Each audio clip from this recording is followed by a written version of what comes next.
ಕೇಳು ನನ್ನ ಪ್ರತಿಜ್ಞೆ ಏನೆಂಬುದನ್ನ.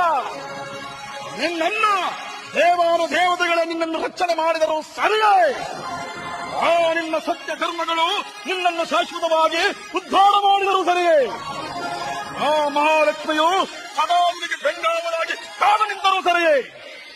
ಇವೆಲ್ಲವೂ ನನ್ನ ಮಾಯಾಶಕ್ತಿಯಿಂದ ಪರಾಭಗೊಳಿಸಿ ಮದಂಡನಾದ ನಿನ್ನ ರಾಜ್ಯ ಸಕಲೇಶ್ವರಗಳನ್ನು ಒತ್ತಾಯಿಸಿ ಮದಂಡನಾದ ನಿನ್ನ ರಣದಲ್ಲಿ ಬಿಸಾಡಿಸಿ ಬೇಲಾಡಿಸಿ ಚಿತ್ರ ವಿಚಿತ್ರವಾದ ನರಕ ಯಾತ್ರೆಗೆ ನಿನ್ನನ್ನು ಗುರುಪಡಿಸಿ ಅದರ ದೆಸೆಯಿಂದ ನಿನ್ನೊಡಕರಗಳನ್ನು ಚಾಟಿಸಿ ನಿನ್ನ ಬಾಯಿಂದಲೇ ಶನೇಶ್ವರನ ಹೆಚ್ಚೆಂದು ನಾನು ಕರೆಸಿದವಾದ ಪಕ್ಷದಲ್ಲಿ ಏನಬೋದುರಂಕಾರಿ ಆ ಸೂರ್ಯಪುತ್ರನಿಗೆ ಜನಿಸಿದ ನಾನೇಕೋ ನಾನು ಹೇಗೆ ನೋಡುತ್ತಿರುವ ನೀನು ಎಂತಹ ಕರ್ತವಲ್ಲಿ